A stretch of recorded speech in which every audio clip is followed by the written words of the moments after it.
მას შეეძლო ემეფა დიდხანს და ბედნიერად. შაჰ-აბასი მას მთელ სამეფოს, სიმდიდრეს და დიდებას თავაზობდა. სანაცვლოდ კი მხოლოდ ერთს ითხოვდა: უარეყო ქრისტე. ერთი სიტყვა და ის თავისუფალი იქნებოდა, მაგრამ ლუარსაბ მეორემ სხვა გზა აირჩია, გზა რომელმაც ის წმინდანად აქცია.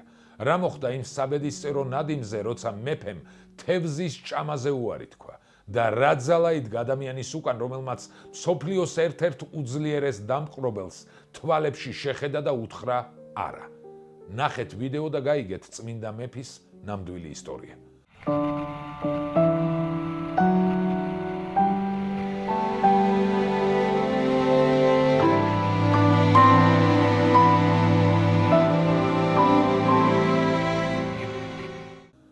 წმინდა მოწამე მეფე ლუარსაბ მეორე დაიბადა დაახლოებით 1592 წელს.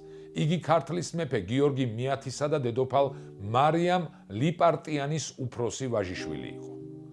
მეფე გიორგის მოულოდნელი გარდაცვალების შემდეგ 1606 წელს, როდესაც ქვეყანა უმძიმეს პოლიტიკურ ვითარებაში იმყოფებოდა და ოსმალეთ-ირანის დაპირისპირების არენად იყო ქცეული, სამეფო ტახტზე 14 წლის ლუარსაბი ავიდა.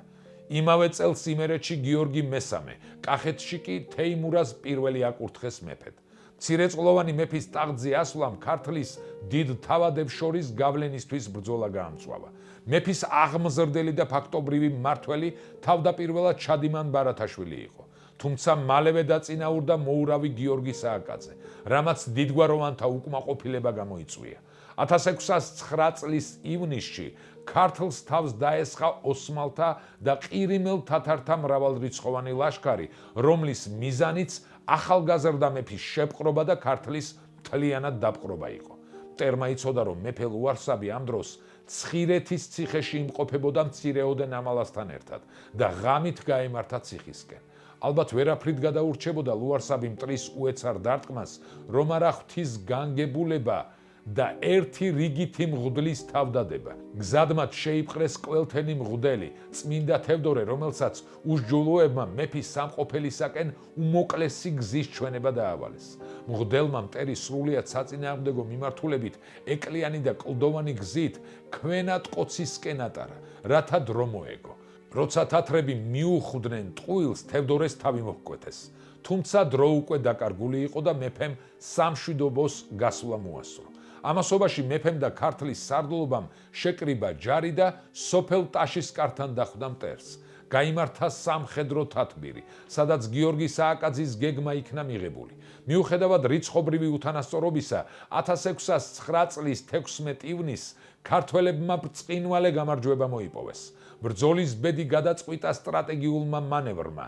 სანამ ძირითადი ჯარი მტერს იგერიებდა, სააკაძემ რაზმით ზურგიდან შემოუარა და მოულოდნელი დარტყმით თათრები არია. ამ დროს მეფე 17 წლისა იყო და თავადაც იბრძოდა წინა ხაზზე, რითაც ჯარის გამხნევებას უწყობდა ხელს. ისტორიკოსთა ცნობით ბრძოლაში განსაკუთრებული სიმამაცით ზაზა ციციშვილი და გიორგი სააკაძე გამოირჩეოდნენ. გამარჯვებამ მეფესა და გიორგი სააკაძეს შორის დაახლოება შეუწყო ხელი. სააკაძემ სახლში მიიწვია მეფე. ნადიმზე ლუარსაბ მეფეს გიორგის და მოეწონა. დიდმა თავადებმა ეს ფაქტი დიდგვაროვანთა შეურაცხყოფად მიიღეს, რადგან სააკაძე აზნაურის შვილი იყო. თუმცა მიუხედავად სამეფო კარის დაჟინებული წინააღმდეგობისა, ლუარსაბი მალე დაქორწინდა კიდეც მასზე. ამ ნაბიჯმა საბოლოოდ გააღრმავა უფსკრული მეფესა და დიდ თავადებს, შადიმან ბარათაშვილსა და ფარსადან ციციშვილს შორის. მათ გადაწყვიტეს, რომ სააკაძის აღზევება მათ გავლენას საფრთხეს უქმნიდა. შემდგომმა მოვლენებმა და თავადთა ინტრიგებმა მტრობა ჩამოაგდო ლუარსაბ მეფესა და გიორგი სააკაძეს შორის. დიდებულებმა ნუგზარ ერისთავის მეთაურობით მეფე დაარწმუნეს, რომ სააკაძე ღალატს და ტახტის ხელში ჩაგდებას აპირებდა. მოაწყვეს შეთქმულება. მეფეს წავკიში სანადიროდ ყოფნისას სააკაძე უნდა მოეკლა, მაგრამ მოურავი გააფრთხილეს და სიკვდილს გადარჩენილი 1612 წელს საქართველოდან გაიქცა. მან ირანის შაჰ-აბას პირველს თხოვა თავშესაფარი. ეს მოხდა ზუსტად იმ პერიოდში, როცა ირანმა და ოსმალეთმა ზავი დადეს, რამაც შაჰს ხელფეხი გაუხსნა საქართველოს წინააღმდეგ სამოქმედოდ. ცბიერებით ცნობილი შაჰი, რომელსაც ქართლ-კახეთის განადგურება გადაწყვეტილი ჰქონდა, ყოველგვარ ინტრიგას აწყობდა საქართველოს წინააღმდეგ. მან ჯერ ლუარსაბის და ლელა შეირთო, შემდეგ კი თეიმურაზსაც დაუმოყვრდა.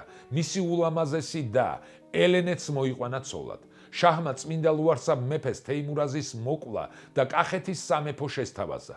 თეიმურაზ კი ლუარსაბის მოკლის საფასურად ქართლის სამეფოს დაჰპირდა. მიხვდნენ ქართველი მეფენი შაჰის მზაკვრობას. ღვთისშეწევნით ამჯერად გადარჩა საქართველო ძმათა კვლის საშინელებას. შეაშინა შაჰი ქართველთა ერთობამ და 1614 წელს უზარმაზარი ლაშქრით შემოვიდა საქართველოში. მან ვითომ სანადიროდ და დროის სატარებლად თავისთან მიიწვია ლუარსაბი და თეიმურაზი. მეფეებმა მოითათბირეს და ბრძოლა გადაწყვიტეს. ნარეკვავის მინდორზე ფიცით აღუთქვეს ერთმანეთს წინაშე ქრისტეს ღმერთისა დიდებად სულნი და სიკვდილი ქრისტესთვის. ისინი დარწმუნებულნი იყვნენ ქართველების გამარჯვებაში, მაგრამ ღალატმა და ძალთა უთანასწორობამ აიძულა ისინი თავი იმერეთს მეფე გიორგი მესამესთვის შეეფარებინათ. შაჰ-აბასმა საშინლად აოხრა ქართლ-კახეთი. ეკლესია მონასტრები შეურაცხყო. ათასობით ტყვე წაასხა და გორში დაბანაკდა.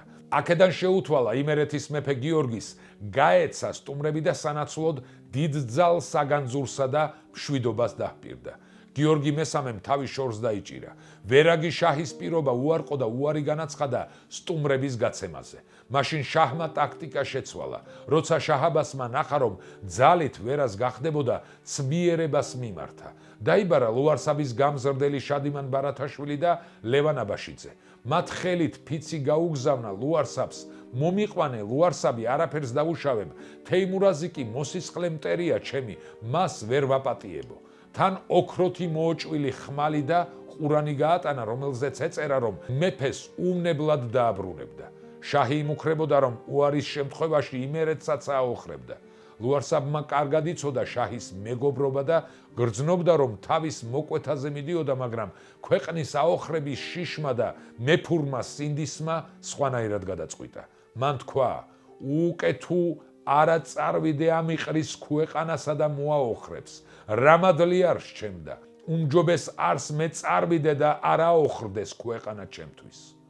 ლუარსაბი დაემშვიდობა თეიმურაზს, იმერეთის მეფეს და ქართლში გადავიდა.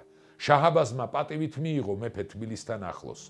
მეგობრულად მოექცა, მაგრამ ეს მხოლოდ დროებითი ნიღაბი იყო.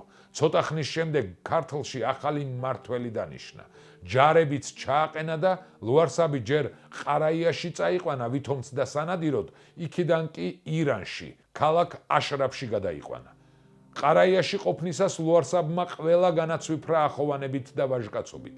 მისი ნანადირების ხილვამ შურით აღავსო შაჰი. ლუარსაბის დამ თინათინმა, რომელიც ყაენის ცოლი იყო, სთხოვა თავის ლამაზ და ჩინებულ ძმას, უბადრუკად მოეჩვენებინა თავი შურით აღსილი აბასისთვის, მაგრამ მეფემ სევდიანად გაიღიმა და თქვა, უწყი რამე თუ არღარა განმიტევებს ამისთვის უმჯობეს არს, სიკეთისა ჩვენება ვიდრე სიავისა. დიდმარხვის დროს შაჰის ნადიმზე ლუარსაბმა შემოთავაზებული თევზი არჭამა.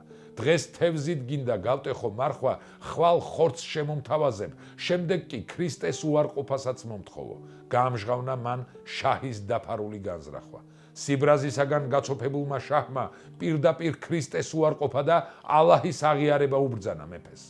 მთელი ქვეყანა რომ მიბოძო, მაინც ვერ აღვასრულებ შენს ბრძანებას, რადგან ქრისტეს სახელით ნათელი მიმიღია და მხოლოდ ის მწამსო. მხნედ უპასუხა ლუარსაბმა. დატყვევებული გვირგვინოსანი 1619 წელს შირაზს წაიყვანეს და გულაბ ყალას ციხის დილეგში ჩააგდეს. 7 წლის განმავლობაში ყოველდღე შედიოდნენ მასთან ციხეში მოლები. ჰოი მეფეო, შეიწყალე სიჭაბუკე შენი და ნუ ეურჩები ბრძანებასა შაჰისასა, დაუტევე სარწმუნოება შენი და იწამე მაჰმადი, თორემ მწარე ტანჯვა და სიკვდილი მოგელის. ეუბნებოდნენ ისინი წმინდანს. რაცა გნებავთ ყოფად ჩემ და ჰყავით და აღასრულეთ ბრძანება ყაენისა, პასუხობდა ლუარსაბი. ყაენმა უკანასკნელად შეუთვალა ქართველთა მეფეს, ანუ უარყავ ქრისტეი, ანუ თანა გაძ სიკვდილი მძვინვარეი. ლუარსაბმა კი, რომელსაც პატიმრობის წლები ლოცვასა და მარხვაში გაეტარებინა, ბოროტთაგან შეურყეველმან და მომლოდინემ ნეტარისა მის სასოებისა ამჯერად დუმილით განაცხადა თანხმობა მოწამეომებრივ აღსასრულზე.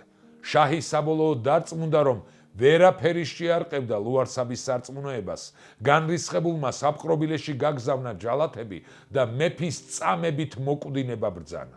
მტარვალები მივიდნენ ბრძანების აღსასრულებლად. მეფე მიხვდა, რომ დამდგარიყო ჟამი მისი განსვლის ამიერ სოფლიდან და ჯალათებს უთხრა: მაცალეთ, რათა ვილოცო უფლისა მიმართ და მერე აღასრულეთ ბრძმებული მის უსჯულოისა. წმინდა ლუარსაბმა ღვთისმშობლის ხატის წინაშე დაიჩოქა და მხურვალედ შეღაღადა: ჰოი დედოფალო, ჩვენო ღვთისმშობელო, შენ დამი დამძიმს ყოველი სასოებაი ცხოვრებისა ჩემისა, შენ მიოხე წინაშე ძისა შენისა. ლოცვის დამთავრებისთანავე ჯალათები დილეგში შევიდნენ და მშვილდის საბლით შეუბრალებლად მოაშთვეს ღვთისმოსავი მეფე. ღამით წმინდა მოწამის დაუმარხავ გვამს საკვირველი ნათელი დაადგა, რამაც თავად ჯალათებიც კი შეაშინა. მეორე დღეს წმინდა მოწამის სხეული ციხის ეზოში დაფლეს. ეს მოხდა 1622 წლის 21 ივნისს, ახალი სტილით 4 ივლისს. საქართველოს ეკლესიამ მეფე ლუარსაბი წმინდანად შერაცხა. დაგვიწერეთ თქვენი აზრი ლუარსაბ მეფეზე. გამოიწერეთ კარდუს არხი. მოიწონეთ ეს ვიდეო და გაუზიარეთ რაც შეიძლება ბევრს, რათა ყველამ გაიგოს ამბები საქართველოზე.